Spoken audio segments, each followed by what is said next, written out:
an animal, talks like an animal, must be an animal. Come hear the animals, talking animals, talking animals.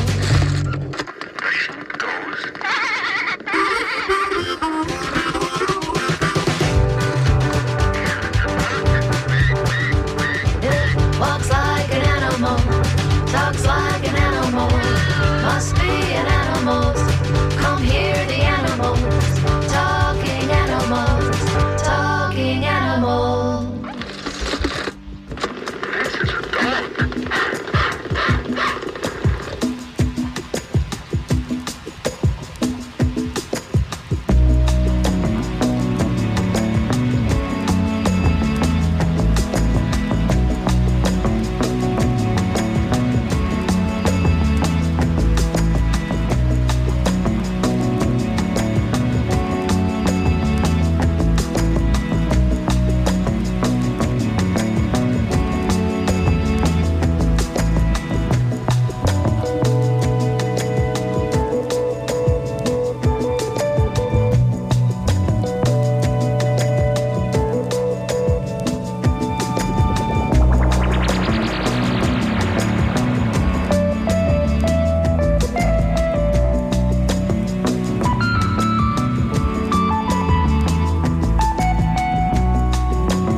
Morning. This is Talking Animals on WMNF. I'm Duncan Strauss. My guest today is Bobbi Brink, founder and director of Lions, Tigers, and Bears.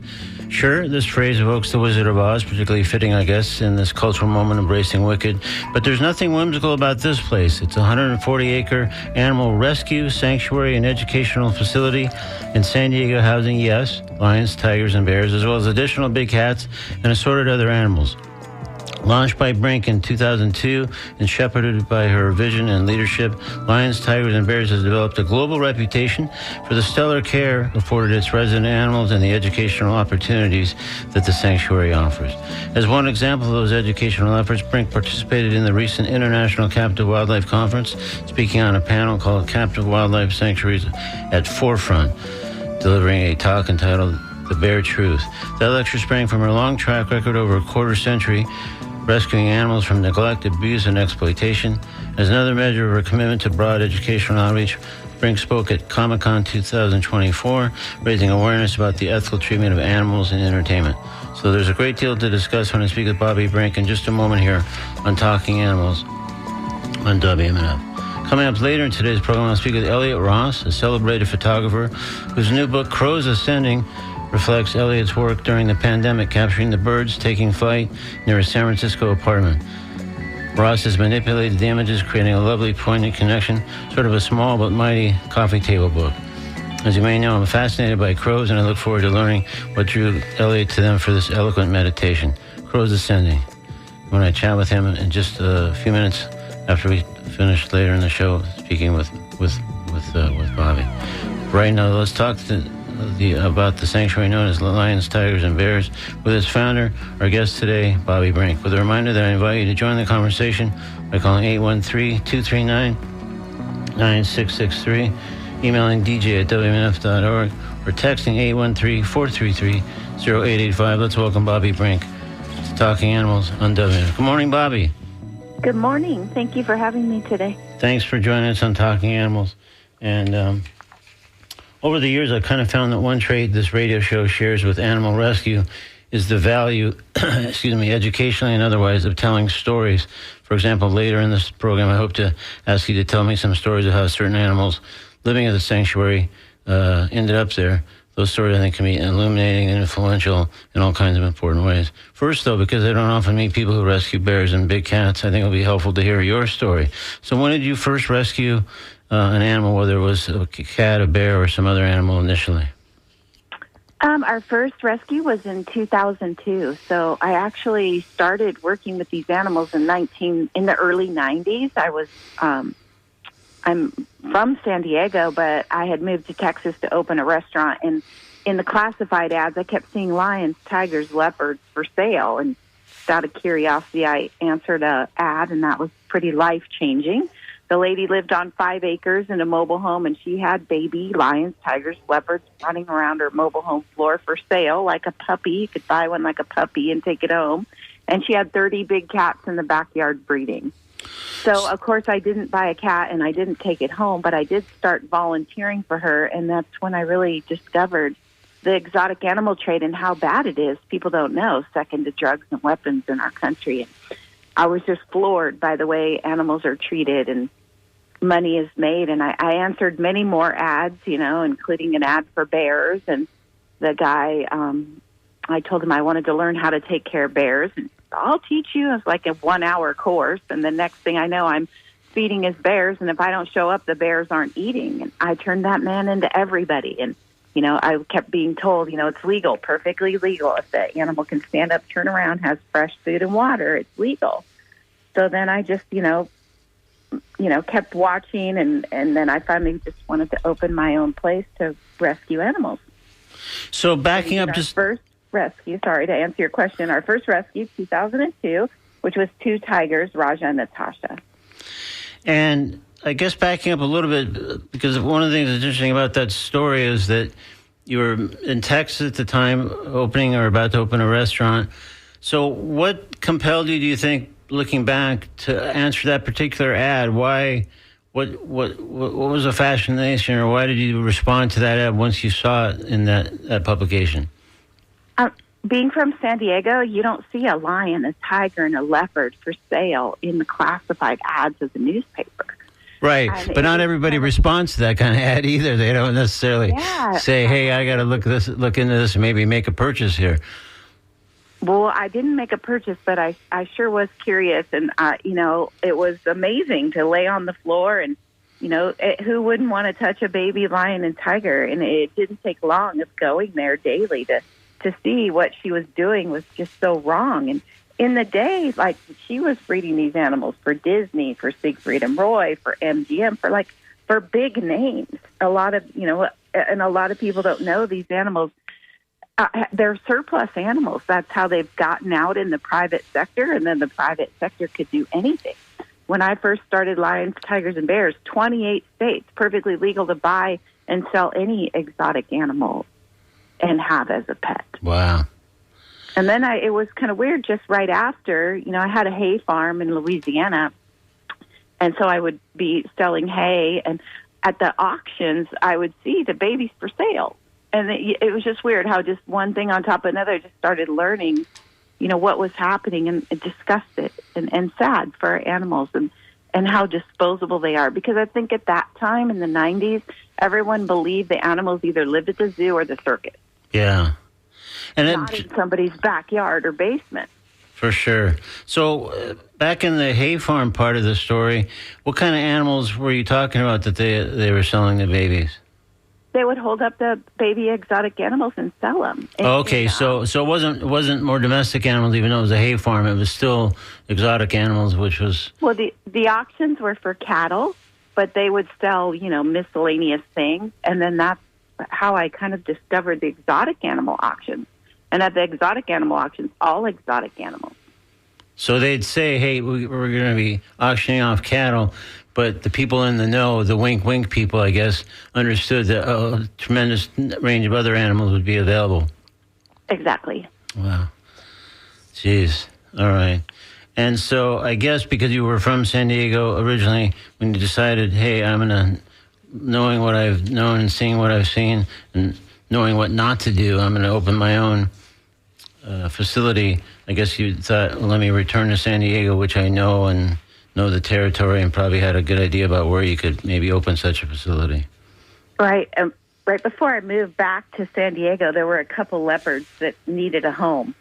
And there wasn't really a home for them because, once they get big, a lot of people can't handle them and they don't want them anymore. That's the problem. Yeah. So Mark and I, we decided that we would pay to build the leopards a cage on a lady's property.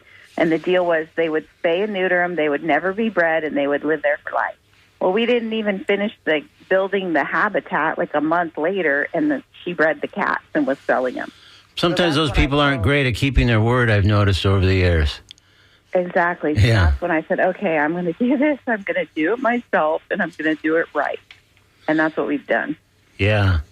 But still, there must have been, even though you were exposed to these other facilities and you saw what they were doing and, again, what not to do, but still, that's a huge step to take. What was there any particular elements that you thought, well, it's a problem that needs help and I can help, but I don't know about opening a facility? I mean, were you debating yourself right up to the moment you opened the new sanctuary? Nope. I knew I wanted to open a sanctuary, and I knew I wanted to expose the problem because a lot of people don't even know what's going on.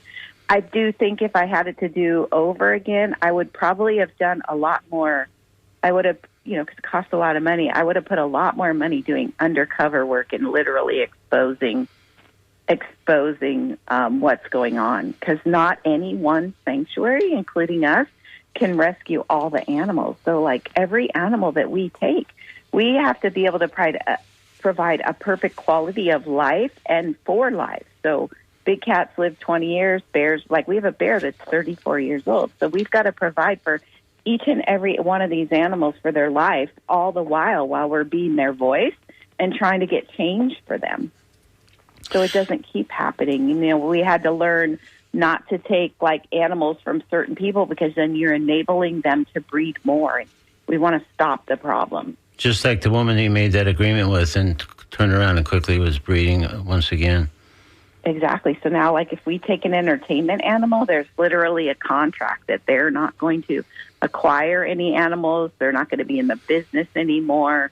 And we try not to take the cub petting animals from people who are going to continue doing the cub petting, because then that just makes it where more animals are bred and disappear and are killed or sold off for their body parts. And that's what we're trying to stop, is the trade and the trafficking. Yeah. Well, I would think some people unfamiliar with the sanctuary thus far might be quite surprised to learn that there are bears and big cats and other animals living just in East San Diego. I mean, my sister lived many years ago in Miramar, which I think is not too awfully far from where the sanctuary is. So about a half hour. Yeah. So, again, I think people more and more, obviously, over the years have become aware of it, but it's probably jarring for some people to figure out, just... Now, that's one of our biggest problems. No one knows we're here, and we work all over the country. Yeah. And what do you think's slowing that awareness? I don't know, because the news media helps us. We have lots of social media. I think it's just taken a while for people to know we're here in San Diego. Yeah. But we have great community support. And yeah, it seems like there's cool events that happen, and I think, if I'm not mistaken, there's a opportunity to actually stay overnight at the sanctuary and sort of. We've got a beautiful Airbnb, a beautiful retreat here. It's 2 bedrooms, a king and a queen room, and you have access to one of the biggest habitats with the tigers is kind of right outside the porch, and there's a huge venue out there and an outdoor kitchen and fire pit, and there's a couple swimming pools for people and jacuzzi, and it's super pretty here. You can see all the stars, and there's no city lights, and you can hear all the animals at night, even the wild ones like the peacocks and the coyotes. Wow. Well, I might be booking my stay as soon as I get off the air. This sounds pretty amazing. So we should let people know as we will throughout our conversation that the website is Lions, Tigers, and Bear, the word "and" spelled out, lionstigersandbears.org. So if you want to find out more as we're going along here, or find out about the Airbnb opportunity or other things, that's the place to go.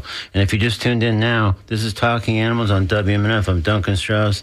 My guest is Bobbi Brink, founder and director of Lions, Tigers, and Bears, a 140-acre animal rescue sanctuary and educational facility in East San Diego, housing those exact animals as well as others. So if you have questions for Bobbi, or would like to offer a comment about captive exotic animals, sanctuaries, zoos, one kind or another, and so on, please call 813-239-9663, email dj@wmnf.org, or text 813-433-0885. So, as we may discuss later in the context of some of your animals there, one path to sanctuaries often involves animals rescued from roadside zoos. Can you explain what a roadside zoo is? I mean, it's loosely self-explanatory, the name itself, but there's quite a variety of types. Maybe you could just sort of give us a sense of what they are and kind of the range of roadside zoos that you've had to deal with over the years. Right. Roadside zoos are unaccredited facilities that, exploit and use animals for nothing more than profit. And most of the times the animals are living in just absolutely deplorable conditions, and they're not properly cared for. And we have rescued many animals from closing roadside zoos. And a lot of these roadside zoos, they'll use the animals, they'll breed them as babies so people can hold them with it to get their picture taken. So please, please don't take your pictures with wild animals anymore. There's no legitimate facilities left in our country that do what we call the cub petting or the animal handling for photos. Because after they're too big to do the photos to these places, they're completely disposable. And there's no federal tracking, so a lot of them disappear, they die, they're sold for their body parts, or they just live in these teeny, overcrowded, filthy cages. And a lot of times we'll work on some of these cases for years, and we still can't get some of the animals out of some of these places. So are there one or two particularly egregious roadside zoo experiences that come to mind from your work over the years trying to rescue them from those kinds of circumstances? Yeah, just recently we rescued some animals from a closing roadside zoo in Maryland, and it took so long for the legal part in the case to get the animals that literally tigers and lions laid on the ground and died there. Oh, geez. But we were able to finally get the judge to help get the animals out of there. So we moved two Himalayan black bears here, Susie and Sally, who were just grossly overweight because all they were feeding them were donuts and pastries, and they've lost a couple 100 pounds each since they've been here, and they look great now. And we also brought a llama and some mini horses from there, and then the reptiles went up to a zoo, and a couple other animals. We drove to another sanctuary, like some emus and some quadrumundis. Wow. So yeah, but it took years, and it's really sad that animals had to lay there and literally suffer before we could get them out. And we do have some other places, that we're currently working on, and we try to do everything we can to get the owners to do the right thing, but I don't know, some of these people, they don't do the right thing.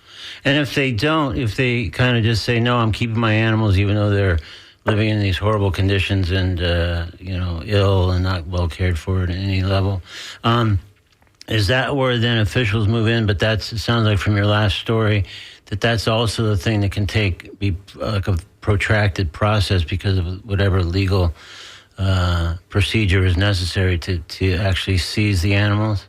Right. It takes forever, and the laws are state by state. Some of them are even county or parish by parish. So sometimes the animals have no protection. Animals still have no rights. This is one thing I'd like to change in my lifetime. Yeah. So it makes it really hard because they're still considered property, and it's really hard to take away people's property no matter how they're caring for it. So is that the main barrier? Like if you identified like this place in Maryland that you just described, and obviously it's, kind of really poorly run and the animals are poorly treated and ill and probably getting a horrible diet, including donuts and whatever for Susie and Sally. So isn't that, whatever photos or videos or expert testimony from animal experts or whatever, why wouldn't that be enough for an official that's making that decision to say, yeah, you're right. I mean, I know animals are property, so that's probably the big snag. But it seems like in the face of that kind of evidence, someone would be hard pressed to say, well, no, they should continue in this way with the people that have been caring for them this way and treating them this way.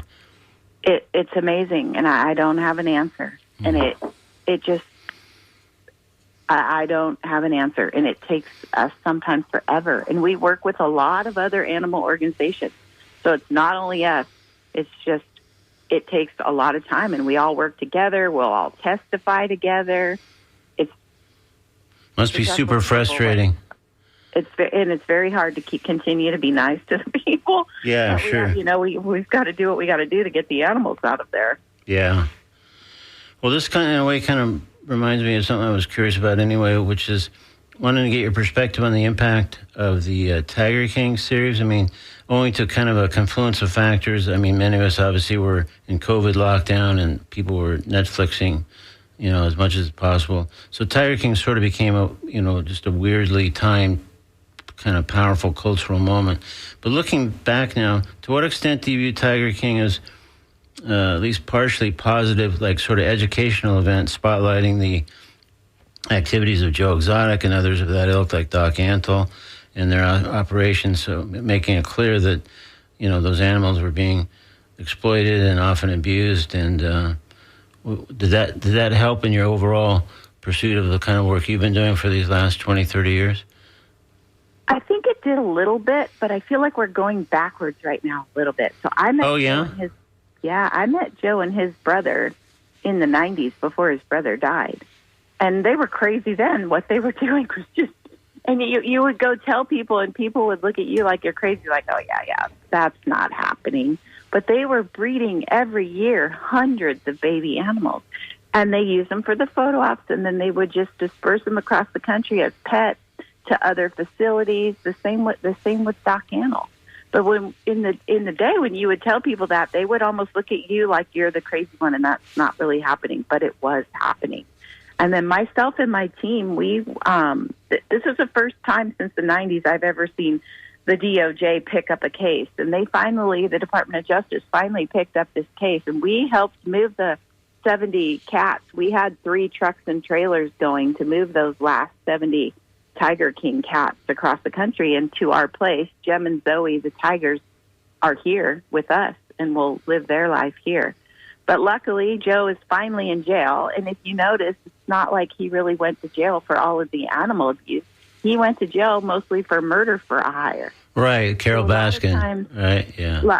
A lot of times, most times, when we go into these places with the first responders and they're serving the warrant on the people, they secure the people, we go in and get the animals, because your basic police officer isn't trained to go in and get a tiger out of a bedroom or a basement or a garage. And that's where we help them. Then they go back and get whatever it is they're there for. And most times it's drugs, weapons, child endangerment, things like that. That's what they're getting in trouble. And then there's the animals. And a lot of times it's big cats and then reptiles and primates. Yeah, well, it sounds like, even now, like even in the case of Joe Exotic and Tiger King, that still, as you just kind of noted, the things that he was arrested for initially, or at least mainly imprisoned for, really weren't animal related. So even then, even as extreme and high profile with a hugely watched series on Netflix, whatever, it still wasn't the animal abuse or exploitation that really got him in trouble. Exactly, and then explain to me why Jeff Lowe is still out of jail, never done a day in jail with all that animal abuse. Even when his 70, we were there, in one day we moved 70 cats. We moved all 70 of his animals. They had served him a warrant, and he's out of jail. I have no explanation. That man should be in jail for all he's done. Yeah. Oh, jeez. Well, I've just gotten an email in from one of our listeners that says, is there a database to report animal abuse sideshows, it says here? We keep a pretty good list of, who we think is doing what, and then we just slowly work on it. And a lot of times we'll have, where people get on our email list so we can communicate with them to help us write letters to authorities and constituents when the time comes when we need help. Yeah, but it sounds like, if I follow this emailer's question, it sounds like there's not like a central database where you could say, hey, I went to this facility and I saw this going on and I want to report this abuse, so it's goes on record and starts to build a, kind of a history. No, because again, all the rules are like state by state or wherever. Like, there's still places that you can own a tiger as a pet. Until the federal bill, I worked on the Big Cat Public Safety Act 18 years. Tippi Hedren and I were the first ones to walk the Capitol trying to get the first bill through. And then, time and time again, we would fail. When we walked the first one through and tried to get constituents to sign on, we immediately got shut down. And at that time, it was Kenneth Feld who owned Ringling Brothers Circus. And then it just slowly got to, I think, like the fourth or fifth time we introduced the bill. And then it was finally when Ringling Brothers was dropping out that we finally started making momentum. And then getting the zoo on board was really, really hard, getting the AZA on board. And then finally, it took 18 years. And it only covers big cats, so it doesn't cover wolves. It doesn't cover primates, reptiles, and bears. Wow. So a lot of times now, maybe they're not allowed to do the cub petting with the big cats, but they'll just go get bears instead, or quadrumundis, or lemurs, or some other primate, or some other animal, so they can continue to breed animals and make their living exploiting the animals. So that's really, even with whatever legislation's in place over all these years, that's really for these people where the money is the petting of whatever kind of small animal it is, and the photos that are taken with those. I mean, that's, I guess, just generates so much dough for them that even if they can't do big cats, they'll, like you say, they'll do whatever other animals that still people want to have a chance to pet or to have their pictures taken with at all costs. Yeah, so please don't take your photo. And, cruise ships, I've gone on the cruise ships and talk in the theater, when people go for the entertainment, and we'll have a little 15-minute presentation that asks them not to get off the cruise ship and get their picture taken with the animals there, because the only way it's going to stop is if people stop supporting it. Yeah, well, and it's like this and other things. It's so much about educating people who, on some level, really couldn't really see like what's so bad about it. I'm just having my picture taken. They lie to people, and there'll be big signs that says it's conservation, and they're saved that animal. It was rescued from the mother, and it's all a big lie. I call it conservation. It's not true conservation. They're literally breeding these animals. Most of them are inbred. They don't care who they breed to what. A lot of them have major health issues because they've been yanked from the mother before their eyes are even open, before they're even 6 or 8 days old. They pull the baby from the mama. It's really sad. Yeah. Well, no, I totally hear you. I'm probably, for a lot of listeners, I'm probably Mr. One Note on the conservation thing, just because it is such a complete scam. And these animals can't be put back in the wild. Right. That's not conservation. Right. So the zoos and other operations that sort of build on their so-called conservation efforts it's completely phony. But this is what I teach all my intern students that come here, my young people. They're the generation that's going to make the decision. Do we continue to put animals in cages and breed them? They're going to be their upcoming decision. Yeah. And so you said when I first brought up Tiger King and Joe Exotic that you thought things were better, that it did help, but then it sounded like you thought things had swung back slightly the other direction. Because the other question I sort of had in response to the Tiger King impact was, for some viewers, was it almost, unfortunately, like a tutorial of sorts, like here's how you can make some dough at an animal's expense by doing this, this, and this, as presented on Tiger King. Exactly. And then the bill needed to include more species. So now, we're gearing up for next year to start, working, but it needs to be multi-species. So when we get the next bill through, it does cover the primates, the wolves, the bears, because these are the animals that the people hurt. Yeah. Bears, they'll put these bears on concrete floors, and they're small, like in the state of California. And the state of California has pretty good laws. But the square footage for a bear is 350 square feet. That's all they require for a bear. So they'll put them on the minimum square footage on a concrete floor. It's so bad for their joints. And then they'll rub their teeth on the fence because they're bored to death. And bears live 30 years. It's so wrong. I have bears here that had never stepped on dirt until they came here. Never seen the open sky until they came here. Well, this brings us to bears, which I definitely want to spend a moment or two talking about. But let me also let folks know, again, this is Talking Animals on WMNF. I'm Duncan Strauss. My guest is Bobbi Brink, founder and director of Lions, Tigers, and Bears, a 140-acre animal sanctuary in East San Diego, holding those very animals and others. You're invited to join the conversation by calling 813-239-9663, emailing dj@wmnf.org, or texting 813-433-0885. So at this point, I think people, at least people who care about animals, are quite familiar with sanctuaries that house tigers and lions, other big cats. There are just so many of those facilities across the U.S. But what seems far less common are facilities that provide sanctuary to bears, and yours, of course, does both. I mean, I love bears. Talk to me about some of the unique challenges of caring for bears in contrast to caring for big cats. I think bears are a little busier. They need a lot more space. They don't sleep as much as cats. They're a little bit harder to care for. We are actually trying to raise funds to build a few more bear habitats right now because we know some bears that we're desperately trying to get out of where they are, and we'll need a place to put them.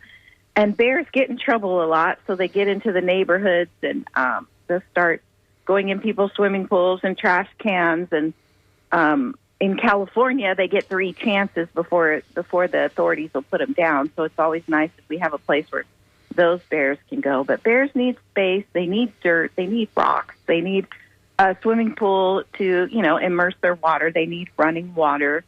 And they need things to keep them busy. So like our keepers are always trying to hide things so that they have to forage, actually forage for their food. And they're trying to keep them thinking. And bears are not a real, easy animal to care for. So they need a lot of enrichment. It sounds like things that are challenging them all the time to keep from boredom.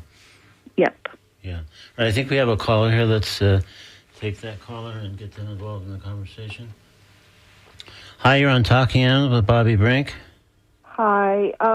My name is Connie. I live in East Pasco County, Florida. I was just calling to thank your guest for the work that she's doing.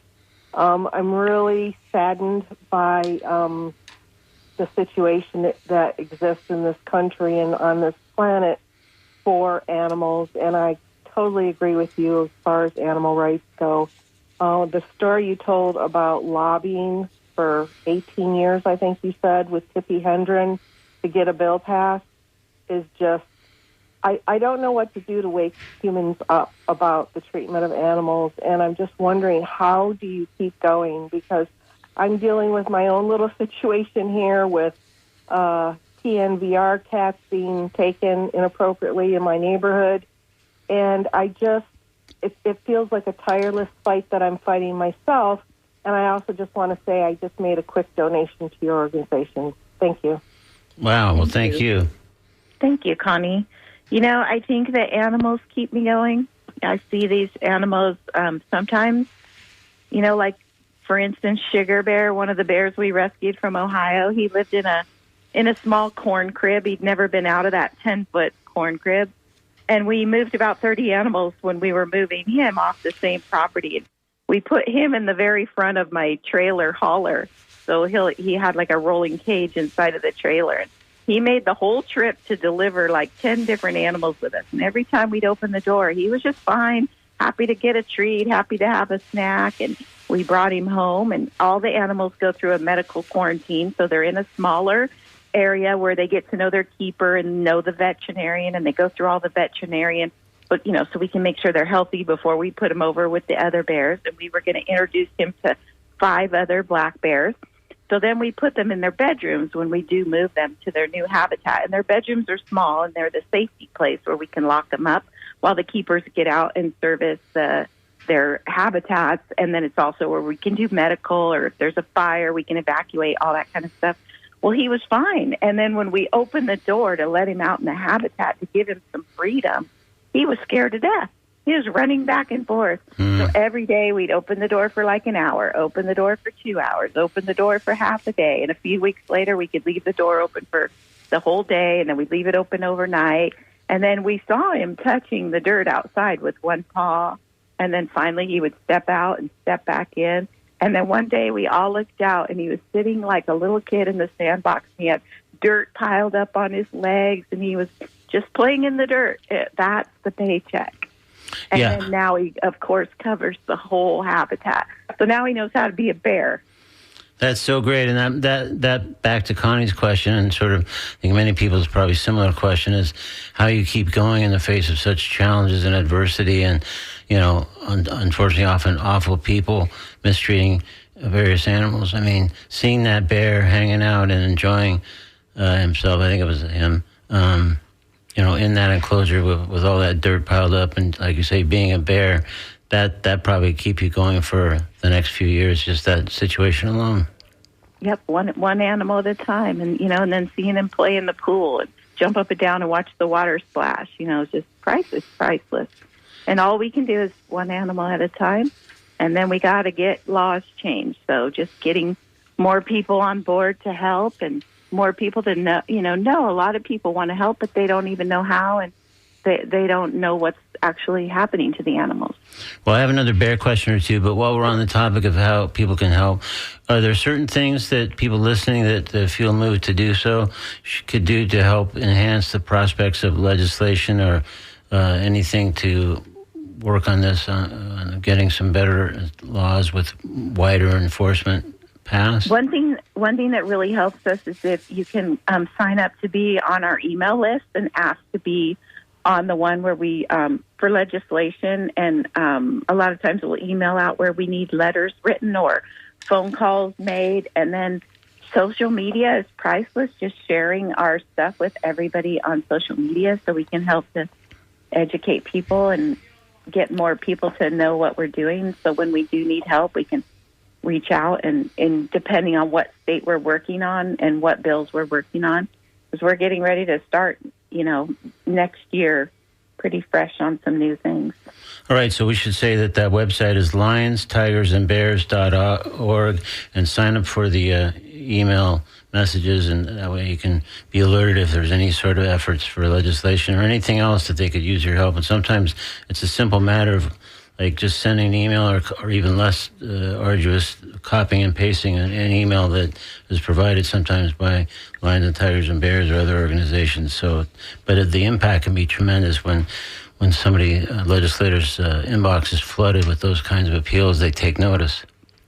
And then when you're out and about and you're going to travel or visit animals, please only visit accredited animal sanctuaries, accredited by Global Federation Association of Sanctuaries or American Sanctuary Association. Because if they're not accredited, there's most likely a reason they're not accredited. So don't support them. All right, so back to, I got to come back just because I'm such a bear nut. I got to come back to a question or two about bears. And you talked about the challenges for bears and how much they need to be stimulated and kept busy and engaged. How much do those challenges vary by species? For instance, how is a Himalayan black bear housed and maybe cared for differently than, say, a grizzly bear? Himalayan black bears are a lot more active than the grizzly bears. Okay. They are Himalayans. They don't really hibernate. Where we are in San Diego, there's always food on the ground. Whether they're eating the grass or they're eating an ant or bugs or whatever. They always have access to food. The snow never completely covers the ground here. We get snow, but just enough to cover the ground for a day, and it's gone in 2 days. So most of our bears don't go into a full hibernation. But the grizzly bears are funny. They'll pull all their stuff into the den, and they'll make themselves this big den. Like they'll build themselves a big den like they're going to hibernate, but then they come out and eat. So we do have, like, our sugar bear, the one I was telling you about, because he was forced to hibernate in Ohio. He will go to, into torpor for most of the year. So they are a little bit different in that sense. The Himalayans are standing up on their back legs a lot more, and they're more into getting things off of the trees and up higher than the grizzly bears. But they're bears. They're all a lot alike. Yeah. And is there a particular bear that you have a special soft spot for?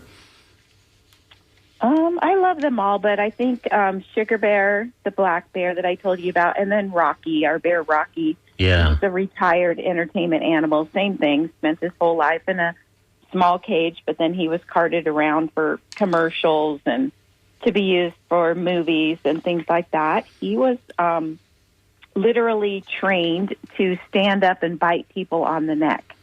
And he had a new trainer learning how to train, and he bit and killed the trainer. So of no fault of Rocky's, he was taught to attack people, and he killed somebody.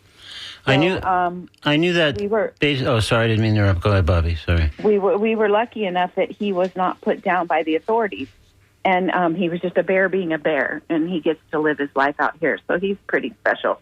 Yeah. Pretty special guy. Well, I knew that story, but I don't think what I knew is that he was specifically trained to bite people on the neck, which, I mean, it's right on the surface just seems completely nuts. But anyway, so we're sort of nearing the end of our time, Bobby. But is there?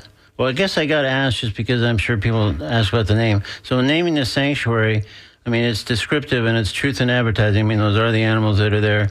But I'm guessing there's kind of a wink there. I mean, you could have put them in a different order: bears, tigers, and lions, or whatever. So was this kind of just a thing to have fun with and sort of maybe serve as a marketing element when you said lions, tigers, and bears?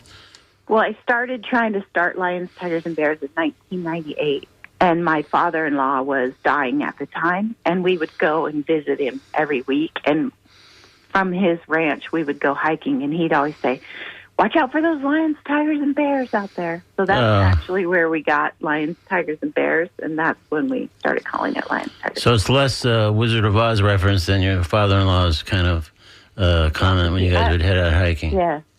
Yeah, I think he thought we were crazy doing what we were going to do, but... Okay. Well, it's a good kind of crazy because all these years later you've helped a bunch of animals and you still are. So...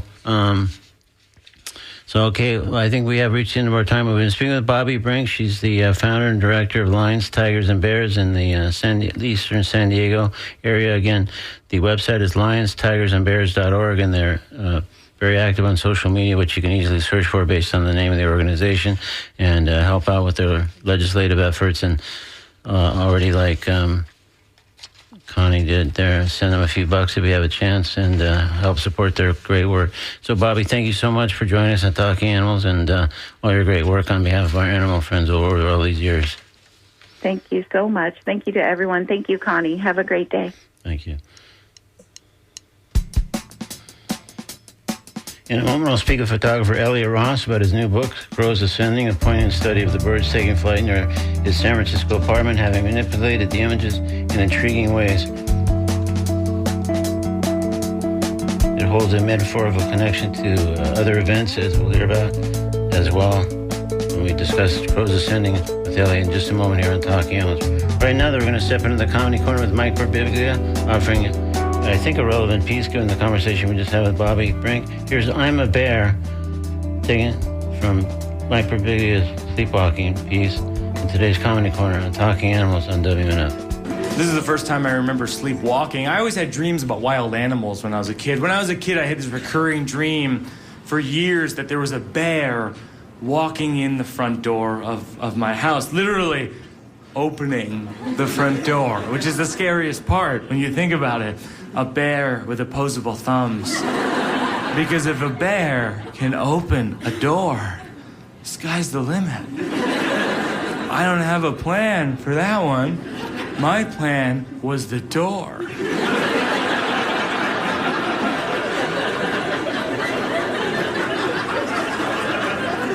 In the dream, I would hide in the kitchen cupboard with my sister Patty, and it's pitch black, and I'm scared to death, and I open up the door crack to let in some light. I look next to me, and Patty is gone, and she's been replaced by the bear. And he doesn't kill me, but he gives me kind of a coy, Jack Nicholson-y look. Like, will I kill you? And that's when I wake up. And I had that dream for years, and then eventually I attempted to face this lifelong fear. Patty and I went to Alaska. We went to this place called Katmai National Park, which is one of these places that has so many bears that when you arrive, they take you to what's called bear orientation. And they teach you, and it seems counterintuitive, but if you ever see a bear walking towards you, you're actually supposed to clap and make the bear aware of your presence. Like, I'm right here, bear. I'm right here. I'm Mike, and you're a bear, and we're okay with each other. And when they told me this, I was like, oh, I'm going to be murdered by a bear, because that seems like basting yourself in barbecue sauce. You know, it's like, I'm right here, bear, I'm right here, and I taste fantastic. I've applied condiments so that I'll be less bland. That was Mike Birbiglia in today's Comedy Corner with a piece called I'm a Bear, taken from his show Sleepwalk with Me. Now it's time to speak with photographer Elliot Ross about his new book, Crows Ascending on Talking Animals on WMNF. Good morning, Elliot. Good morning. Thanks for joining us on Talking Animals. And let's jump in. So why crows? More specifically, I guess, as a person, what interests you about crows? And as a photographer, what interests you about crows? Well, crows were right outside my window, and I've been photographing animals for years now. And crows have this way of transforming themselves when they're grooming themselves, when they're they really totally change shape, and that's what originally drew me to photographing them. But then when I moved locations, I moved from one apartment to another to where the crows are really. I'm really kind of in a crow superhighway where they seem to be. I'm in San Francisco. Yeah, and they seem to spend the night on Telegraph Hill. I'm not really sure because they kind of disappear in the distance. And but at around dawn, they come in a huge flock, or murder, as is popularly called. Yeah, a flock of crows, and they come and sometimes they in between they rest or gather for some reason on the roofs around where my apartment is, and I began photographing them originally with the intent of capturing more of these transformative shapes, but then I accidentally photographed one as it was about to take wing from the roof. And it became this kind of almost angelic image. This, anyway, it was quite beautiful. So, so it's possible that most people listening haven't yet had a chance to see the book. Can you describe the at least some of the images and how you altered the photographs and why? I assume probably to partly at least depict the transformation that you're talking about, but for other reasons as well. Well, I didn't really alter the photographs except by cropping, a little bit to allow the images to be larger and occupy the frame. So what we see is really just the effect of the birds taking flight, and that's why we see them kind of in. Obviously, blurry isn't the right word, especially talking to a photographer, but kind of this almost celestial kind of element to them. Yeah. Well, as far as my influencing how the images are taken, they're taken at a lower shutter speed, and that's why you see all this movement. Yeah. So it's the shutter speed is somewhere in a fraction of a second. Normally, I would have been shooting at, say, a 200th of a second, but instead, I'm shooting at more like a 10th of a second. Yeah. So that you capture all this movement that is never seen by the human eye. And there's kind of an important context here, really, for what, at least I gather, for what drew you to sort of presenting the crows in that way. I mean, there were things going on at the time, and there's other connections. Maybe you can address those. Well, it was during the beginning of the pandemic when I had been ill in January of 2020, and after I was released from the hospital, the pandemic expanded and became such a threat to my health that I could barely ever leave my apartment. So for two years, fortunately I have many windows here, so I felt like I was still part of the world. Yeah. But I couldn't I couldn't really go out that much, and so I concentrated on photographing the crows. Meanwhile, my younger brother Michael, who's been in a home, had been in a home for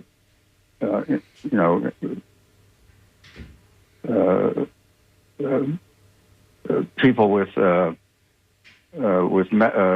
mental but cognitive, I think, or intellectual. What's called these days intellectual disability. Yeah. He was